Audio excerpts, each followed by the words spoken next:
Eu não consigo. As pessoas vêm às vezes e dizem, eu não consigo fazer isso, eu não consigo mudar, eu já tentei, né, muitas vezes. E deixa eu dizer para você, é difícil, mas você consegue. Talvez você esteja se sentindo para baixo, deprimido, achando que já não tem mais nenhuma razão de viver, você está pronta para jogar a toalha e sair, fugir do ringue. Talvez você esteja enfrentando uma depressão, temos falado sobre isso.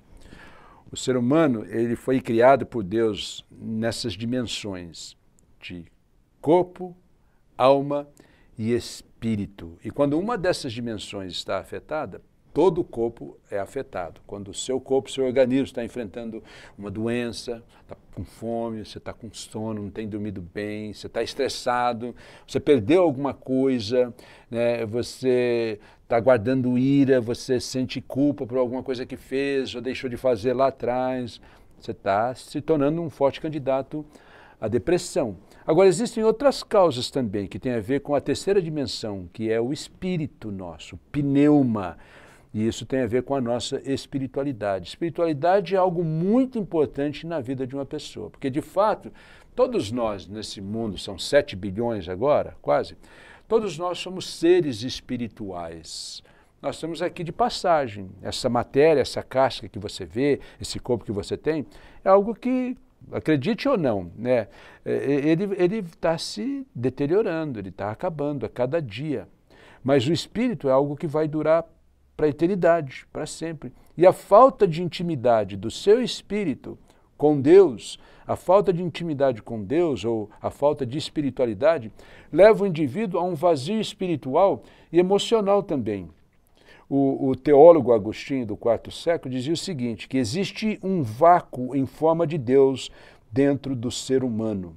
Existe um vácuo em forma de Deus, um buraco dentro do ser humano, em forma de Deus, dentro de cada pessoa.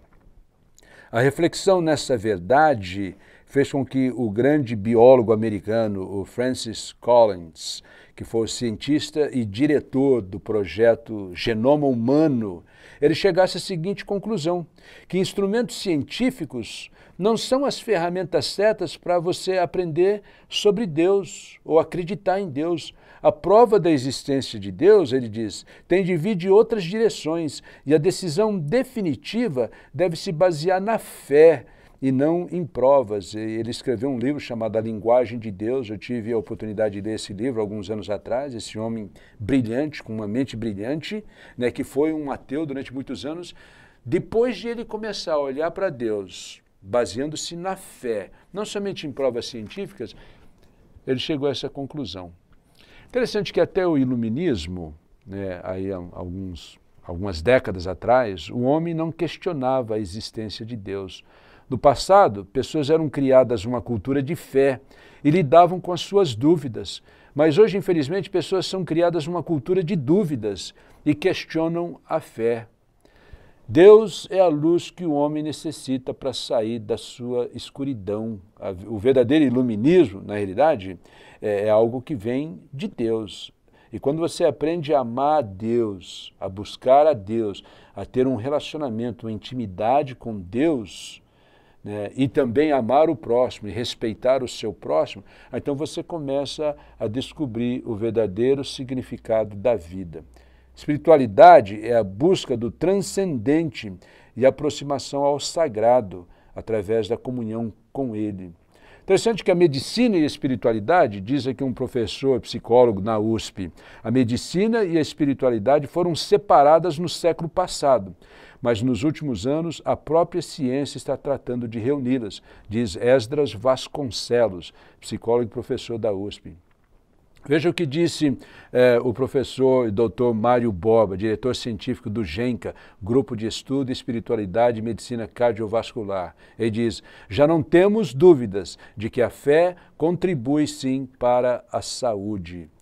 O doutor cardiologista Ney Carter, do Carmo Borges, da Unicamp, de Campinas, ele diz o seguinte, os indivíduos que buscam o transcendente também estão mais protegidos diante do estresse e da depressão. E esses estresse e depressão são fatores importantes no risco cardíaco. Então ele está dizendo aquelas pessoas que buscam o transcendente, quer dizer, que buscam, que valorizam a espiritualidade. Veja só o que outro disse, a espiritualidade atua na interação entre os sistemas nervoso, endócrino e imunológico, diz o Fernando Lucchesi, cardiologista da Santa Casa de Misericórdia de Porto Alegre, juntamente também com o Dr. Harold Koenig, que é psiquiatra na Duke University, nos Estados Unidos. A espiritualidade, veja só, altera o seu, inclusive, sistema imunológico. Você se torna uma pessoa menos susceptível a doenças.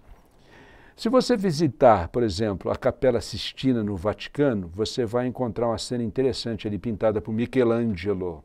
E você vai ver a cena que retrata a conexão sagrada e a busca eterna dos humanos para estar em comunhão com Deus. Você vê ali Deus com a mão estirada, com o dedo, e Adão também com a outra mão, né, com a sua mão, tentando alcançar Deus.